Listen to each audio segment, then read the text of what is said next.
अस्सलाम वालेकुम नाजरीन। दुनिया का ऐसा मुल्क जो इस वक्त इसराइल को सबसे ज़्यादा खटक रहा है क्योंकि ये मुल्क एटमी ताकत बनने के करीब पहुंच चुका है। जी हाँ, आज हम बात करने जा रहे हैं ईरान की। इसराइल ने मौजूदा वक्त में ईरान पर सबसे बड़ा हमला किया है और ईरान की सबसे बड़ी जौहरी तनसीबात को निशाना बनाया है ताकि ईरान के एटमी प्रोग्राम को बंद करवाया जा सके। इसराइल इस वक्त पूरे खित्ते में दहशतगर्दी से अपना खौफ पैदा करने की कोशिश कर रहा है क्योंकि ये ग्रेटर इसराइल बनना चाहता है। नाजरीन, ईरान में जो हमला हुआ है ये रीजन चेंज की निशानदेही भी कर रहा है क्योंकि बहुत बड़े न्यूक्लियर साइंसदान इस हमले में शहीद हुए हैं। हमले का सबको अंदाज़ा था कि होने वाला है, लेकिन जिस तरह का हमला किया गया है ये ऐसा लग रहा है कि ईरान में बहुत बड़ी तब्दीली आने वाली है। ऐसा मैं क्यों कह रहा हूँ ये आगे चलकर वीडियो में बताऊंगा। आज की वीडियो में हम आपको ये भी दिखाएंगे कि कैसे इसराइली एजेंसी मुसाद ने ईरान में हथियार स्मगल किए हैं। ईरान ने इसराइल को ऐसा जवाब दिया है कि तल अवीव पर मिसाइलों की बारिश कर दी है, जिसके बाद लबनान में जश्न भी मनाया गया है। ईरान की फौजी ताकत दुनिया में कौन से नंबर पर आती है? इसराइली इंटेलिजेंस मुसाद ने कैसे ईरान के अंदर रहकर तबाही मचाई है? लेकिन सोचने की बात यह है कि अचानक से हमला क्यों किया गया और हालात यहाँ तक कैसे पहुँचे। चलें ये सब कुछ जानने की कोशिश करते हैं आज की इस वीडियो में।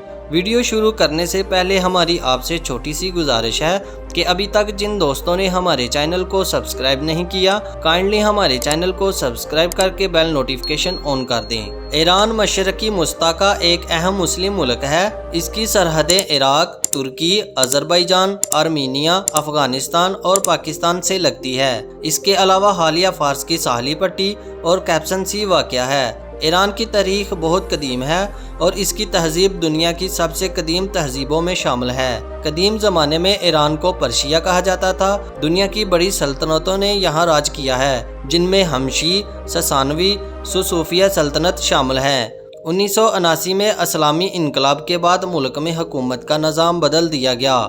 इस इनकलाब की क़ियादत आयतुल्लाह रूहुल्लाह ख़ामेनी ने की थी, जिसके नतीजे में शाह ईरान मोहम्मद रज़ा पहलवी का तख्ता उल्टा दिया गया। शाह ईरान मोहम्मद रज़ा पहलवी अमेरिका का कठपुतली हुक्मरान था। 1953 में मोहम्मद रज़ा पहलवी ईरान का बादशाह बन गया और कुछ रिपोर्ट से पता चलता है कि इसे ईरान का बादशाह बनाने में CIA ने अहम किरदार अदा किया था ताकि ईरान को अपनी मर्जी से चलाया जा सके। लेकिन 1979 के इनकलाब के बाद ईरान में तब्दीली बहुत तेज़ी से आई। 1979 में सबसे अहम वाक़या अमरीकी एम्बेसी का है, जिसमें ईरानी तलबा ने 4 नवंबर 1979 को 52 अमरीकी एम्बेसी के नेशनल को पकड़ लिया और 440 दिन तक अपने पास रखा।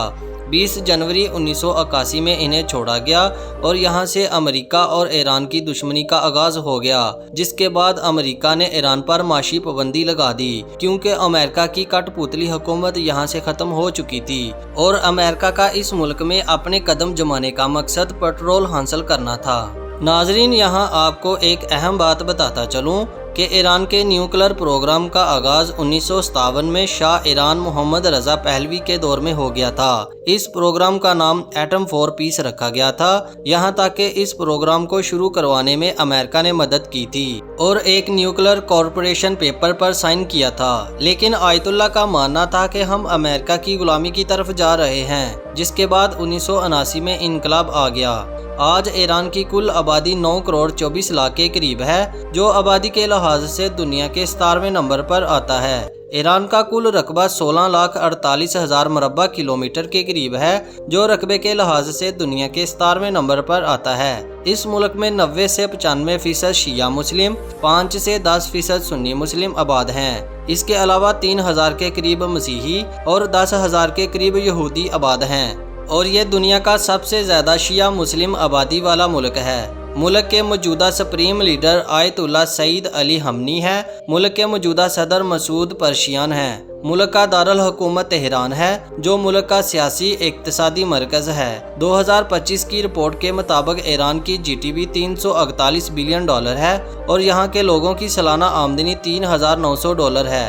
ایران کو کئی سالوں سے معاشی پابندیوں کا سامنا ہے، خاص طور پر یہ پابندیاں 1979 میں لگائی گئی تھی، جو وقت کے ساتھ ساتھ مزید سخت ہوتی گئیں اور بہت سے دفاعی معاملات میں ٹیکنالوجی سے پیچھے رہ گیا، اور شاید یہی وجہ ہے کہ آج ایران پر ہونے والے اسرائیلی حملے کو نہیں روک سکا۔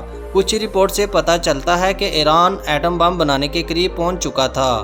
حملے سے ایک دن پہلے IAEA کی رپورٹ کے مطابق کہ ایران نیوکلیر پاور پلانٹ کے انٹرنیشنل پروسیس کو نہیں فالو کر رہا۔ اس دائرے کا دعویٰ تھا کہ ایران کے پاس یورینیم کا اتنا سٹاک ہے کہ وہ 9 قسم کے ایٹم بم بنا سکتا ہے، اور یہ بات ثابت کرتی ہے کہ ایران ایٹم بم بنانے کے بہت قریب پہنچ چکا تھا۔